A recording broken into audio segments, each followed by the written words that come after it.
Арма ардақты ағайын, Сардаланың ажары, төрт түліктің базары болған Сарбұлақ елді мекенінде ардақты әкеміз, еңбек және соғыс ардагері, бір мағзаман ұрпағы Дархожаев Махамбет Қайыр Бекмұратұлының туылғанына 100 жыл толуына орай ас беріледі.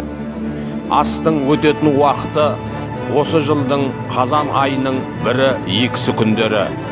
1 қазан күні сағат 15:00-де қонақ қабылдау, сағат 17:00-де Ер Мағзаман мешітінде Құран хатым жасалады, сағат 19:00-де кешкі қонақасы, сағат 20:00-де мәдени шара жыраулар фестивалі.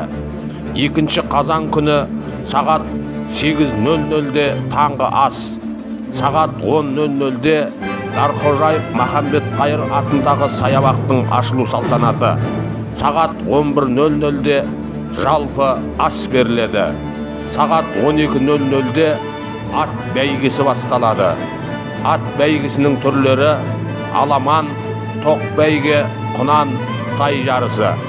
Жалпы жүлде қоры 1 автокөлік, 8 ірі қара, 5 кілем, 1 миллион теңге. Астың өтетін орны Қызылорда облысы Қазалы ауданы Сарбұлақ елді мекені.